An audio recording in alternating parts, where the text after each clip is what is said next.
அனைவருக்கும் வணக்கம். இன்னைக்கான ஓட்டிங் அலைன்ஸ் பார்த்தலாம். தமிழ் கிட்ஸை பொறுத்தவரை பார்த்தீங்கன்னா அர்ச்சனா தான் முதலிடத்தில் இருப்பாங்க. ஓட்டு சதவீதம் 41% இருக்காங்க. அது மட்டும் இல்லாமல் ஓட்டு வந்து 3,20,000 ஓட்டு வந்து வாங்கியிருக்காங்க. இந்த 3,20,000 ஓட்டும் பார்த்தீங்கன்னா ஒரு ஃபேக் ஓட்டு அப்படிங்கிறது எல்லாத்துக்குமே அப்பட்டமாக தெரியும். அர்ச்சனா வந்து பார்த்தீங்கன்னா தன் பிஆர்களை வச்சு காசை கொடுத்து பார்த்தீங்கன்னா இந்த ஓட்டை வந்து வாங்குறாங்க அப்படிங்கிறது எல்லாத்துக்குமே இப்போ வந்து வெட்ட வெளிச்சமாக தெரிஞ்சு போச்சு. அது மட்டும் இல்லாமல் ஒரே ஒரு பிஆர் போட்ட ட்வீட்டுக்கு மட்டுமே வந்து 500 பேர் வந்து எல்லாமே யாருங்க எல்லாமே பார்ட்ஸ் அப்படிங்கிறது வெட்ட வெளிச்சமாக தெரிஞ்சு போச்சு இல்லையா? அதாவது இப்போ அர்ச்சனாவுக்கு எத்தனை சதவீதம் இருக்குது அப்படின்னு சொல்லி பார்த்தீங்கன்னா 2லேருந்து 5% ஓட்டுகள் தான் அர்ச்சனாவுக்கு வந்து பார்த்தீங்கன்னா அந்த உண்மையாலுமே அர்ச்சனாவை சப்போர்ட் பண்ணுறவங்க வந்து ஓட்டு இருக்குது. ஏன்னா நம்ம கமெண்ட் பண்ணுறவங்க எல்லாம் பார்த்தீங்கன்னா ஒரு 2% பேர் தான் இருக்காங்க. 2% ஓட்டு தான் பார்த்தீங்கன்னா அர்ச்சனா அப்படிங்கிற அந்த லேடிக்கு இருக்குது. ஆனால் பார்த்தீங்கன்னா இது எல்லாமே பெய்ட் பார்ட்ஸு. இப்போ வந்து பார்த்தீங்கன்னா அர்ச்சனாவுக்கு சப்போர்ட் பண்ணி நிறைய யூடியூப் சேனலுக்கு வந்து அதிக வியூஸ் போகிற மாதிரி இருக்கும். அது பூரா பார்த்தீங்கன்னா ஃபேக் வியூஸ் தான். அந்த ஃபேக் வியூஸ் வச்சு என்ன பண்ணுறதுன்னா இப்போ எப்படி ஃபேக் ரீட்யூட் பண்ணுறாங்களோ அதே மாதிரி ஃபேக் வியூஸ் பண்ண முடியும் அப்படின்னு சொல்லி பூர்ணிமா சொன்னாங்க இல்லையா? அந்த மாதிரி தான் அந்த வியூஸ் ஃபுல்லாக எல்லாமே ஃபேக்கு.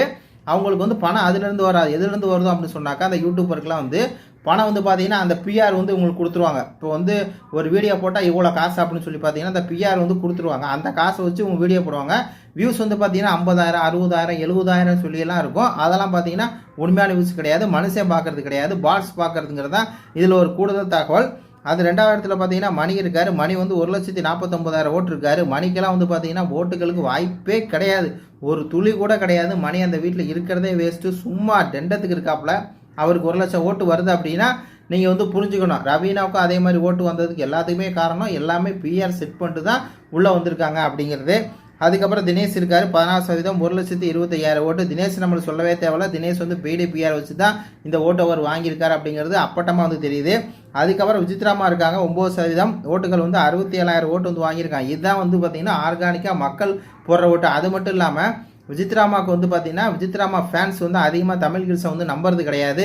ஏன்னா அது ஒரு ஃபேக் சைட்டு அப்படிங்கிறது நம்ம சொல்கிறதுலேருந்து பார்த்தீங்கன்னா அவங்களுக்கும் தெரியும் இது வந்து ஒரு ஃபேக் சைட்டு. இங்கே வந்து நம்ம ஓட்டு போட்டாலும் ஓட்டு வந்து ரெக்கார்டாக போகிறதில்ல. இங்கே வந்து பெய்டு பார்ட்ஸ் வச்சு பார்த்தீங்கன்னா ரோபோட்டை வச்சு அவங்க வந்து ஓட்டை போட்டு அவங்க வந்து ஓட்டை மட்டுமே ஏற்றுவாங்க. அதாவது எப்படின்னா நம்ம வந்து பார்த்தீங்கன்னா இதில் வந்து ஒரு 2 சாஃப்ட்வேர் இருக்குது. அந்த சாஃப்ட்வேர் யூஸ் பண்ணி உள்ளே போகிறாங்க. உள்ளே போய் பார்த்தீங்கன்னா ரோபோட் அப்படின்னு சொல்லி ஒரு ஆப்ஷன் இருக்கும். அந்த ஆப்ஷனை கொடுத்தா நீங்கள் எந்த ஊர் எந்த சிட்டி எல்லாம் கேட்கும். அதை வச்சு நீங்கள் அப்படி ஓட்டு போகலாம். இது வேறு மாதிரியெல்லாம் கூட பார்த்தீங்கன்னா இந்த தமிழ் கிளிப்ஸில் வந்து ஓட்டு போடலாம். இது வந்து தமிழ் கிளிப்ஸ் வந்து ஒரு ஃபேக் சைட்டு அப்படிங்கிறத நீங்கள் புரிஞ்சுக்கணும். இந்த சைட்டை வச்சுக்கிட்டு எவனாவது வந்து பார்த்தீங்கன்னா அர்ச்சனா முதலிடத்தில் இருக்காங்க அப்படின்னா அதை வந்து நம்பாதீங்க. அர்ச்சனாவுக்கு வந்து மக்கள் ஆதரவு ஒரு துளியும் கிடையாது. வேணான்னா ஒரு 5% இருக்கும், அவ்வளோதான். மீதி பூரா பார்த்தீங்கன்னா விசித்ராமாவுக்கு தான் இருக்குது. விசித்ராமா தான் டைட்டில் வின் பண்ணுறதுக்கு முழு தகுதி இருக்குது அப்படிங்கிறத என்னுடைய கருத்தாக நீங்கள் தொடர்ந்து வந்து சப்போர்ட் பண்ணணும்.